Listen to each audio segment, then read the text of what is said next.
Mr. President, I'm a big Boston Red Sox fan, and one of the most famous players in Red Sox recent history is Manny Ramirez.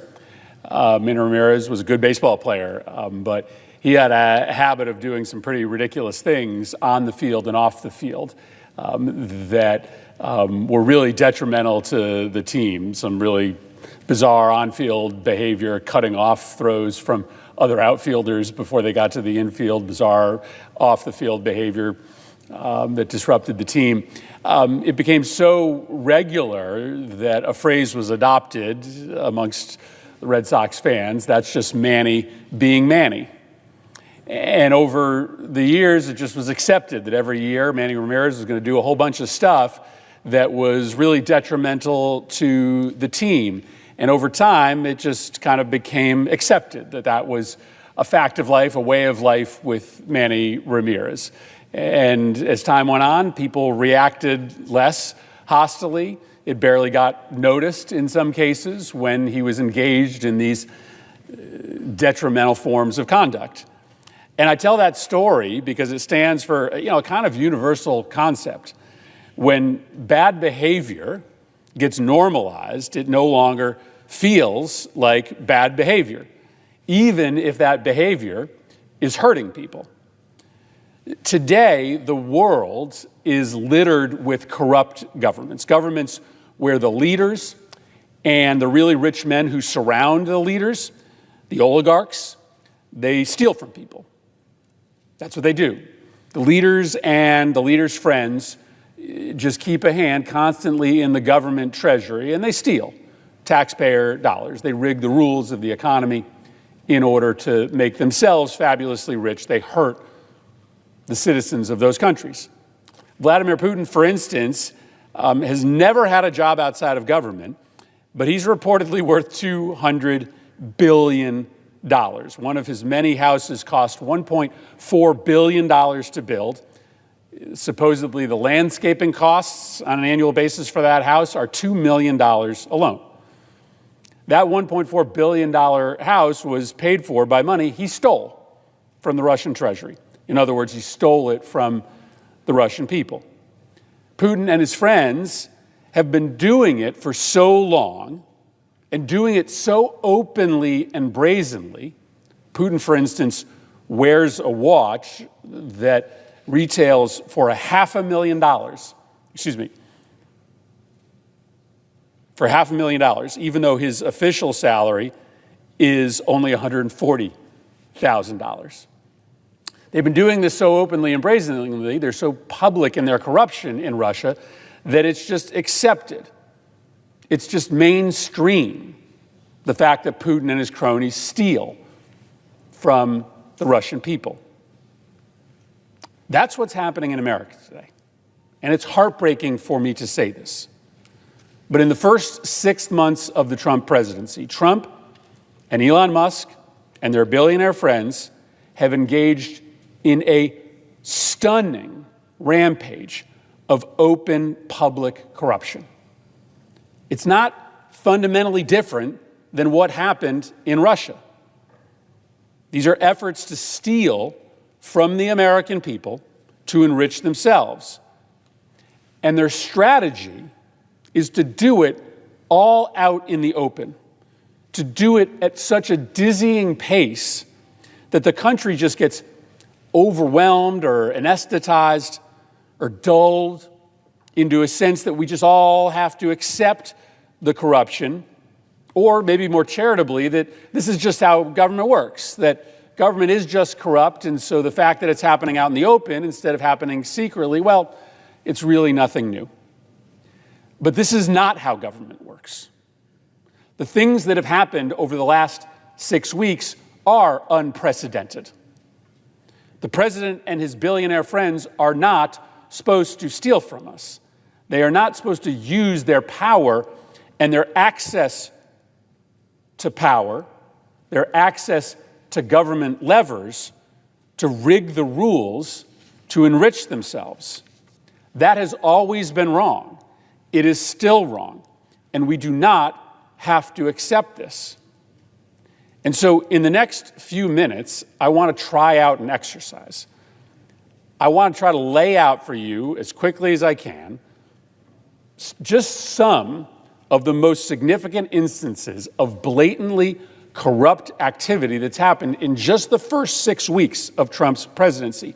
When you see it all together, there is no way to avoid a simple conclusion. This White House is on its way to being the most corrupt in the history of the country. And just because they are doing it out in the open for everybody to see doesn't mean that it's not corrupt. And my hope is that if you see it all in one place, the gravity of this moment may hit you. My hope is that my colleagues and the public choose not to normalize a president or his advisors using the Oval Office as a blunt mechanism to make themselves even wealthier. It is our decision to have zero tolerance for corruption. It's also our decision to just decide to become a place like Russia, where our leaders are allowed to routinely steal from us. So this is a heartbreakingly long list. This is just 20 or so examples of corrupt behavior in the first 6 weeks of the Trump presidency. So here it goes. We're going to start on January 17th. On January 17th, Trump launches the meme coin. This is maybe the most corrupt of all the acts, because what is the meme coin? The meme coin is essentially a mechanism by which Russian oligarchs or corporate CEOs can literally send money privately directly to Donald Trump. Nobody knows who buys the meme coin, but Trump makes money when people buy it. And so it is just an open sewer valve that allows for anybody who is trying to influence the Trump administration to be able to secretly funnel money to Donald Trump. He reserves 80% of the coin. He waits to release that coin until the price jumps back up again, which essentially means he's waiting for people who want favors from him to buy a bunch of the coin to inflate the value so that he releases more and makes more money. It's a disgusting kind of corruption, because this is essentially Trump just posting his Venmo for anybody secretly to wire him as much money as they want. We've never seen something like this before, where anybody who has anything to gain from the Trump administration through a manipulation of the value of Trump's meme coin can funnel money directly to the president, whisper in his ear, that was me that purchased all that coin, that jumped up the value, that allowed you to release new coin. Hey, take care of me on the back end. On January 20th, when he's sworn in, he institutes his new energy agenda. Now, open reporting suggested that during the campaign, he met with the oil and gas industry, and they cut a deal in which the oil and gas industry would give him $1 billion of campaign contributions in order to receive favorable treatment when Trump was sworn in. And guess what happens on January 20th? Trump unveils his energy strategy. And what does it do? It preferences oil and gas, and it punishes oil and gas's competitors. It, for instance, freezes all permits on wind projects, both for the land and the sea. It undercuts permitting processes, not for oil and gas, but for oil and gas's competitors. Oil and gas got exactly what they asked for. They gave a campaign contribution, and they got the favorable treatment. 5 days later, Trump fires 17 inspectors general. What do inspectors general do? They look for corruption inside of these agencies. What do? If you are trying to engage in corruption, if you are trying to steal from the American people, you fire the inspectors general. 2 days later, on January 27th, Trump fires Gwen Wilcox from the NLRB. This is the National Labor Relations Board. When she's fired, the National Labor Relations Board cannot function any longer. Why does this matter? Because the person that has been put in charge of reviewing the hirings and firings of these agencies is Elon Musk, who, by the way, has lots of cases before the NLRB. So do the people that are standing behind Trump during the inauguration. Almost all of them have active cases before the NLRB. The billionaires supporting Donald Trump now don't have to worry about the NLRB, because on January 27th, the NLRB is rendered powerlessness. 3 days later, on January 30th, Trump awards more than $800,000 worth of stock to several of the board members of the Trump Media and Technology Group. This is the publicly traded company behind his social media platforms. So now his cabinet members, people like Kash Patel and Linda McMahon, are owning equity in Trump's media platform, equity that can be cashed out, sold to people who want to buy them out of their interest at any time. Those people who might want to buy them out, cabinet members, could be individuals with issues before the Department of Education, before the FBI. Yet another avenue in which people who have influence, who want to gain influence inside the Trump administration, have a conduit to be able to move cash from their pocketbooks, from their treasury, from their bank accounts, into the bank accounts of Trump cabinet members. Shortly thereafter, we start to see the weaponization of the DOJ. On February 23rd, a civil complaint from DOJ that had been pending against SpaceX, Elon Musk's signature company, is dropped. 8 days later, the DOJ drops a case against a Republican congressman. On February 19th, 2 or 3 weeks later, the DOJ opens up something called Operation Whirlwind, which seeks to target anyone who dares try to obstruct or criticize the work of Elon Musk and Doge. Over the course of the first few weeks, the DOJ is turned into an entity that drops cases against those who are loyal to Donald Trump and pursues aggressively investigations against those who are trying to criticize Donald Trump. On February 1st, Trump fires the director of the CFPB and announces plans to shutter the Consumer Financial Protection Board.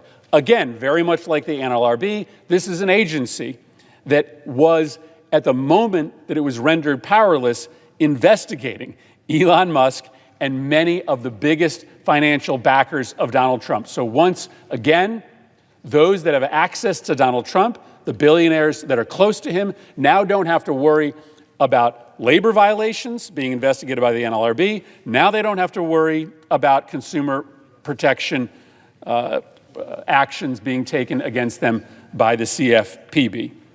On February 4th, there is the first of 2 extraordinary meetings in the White House in which Donald Trump convenes his business partners, the Saudi Golf League and the PGA, to try to negotiate a solution to the dispute between those 2 golf leagues. Why? Because Trump has a business interest in that dispute being resolved.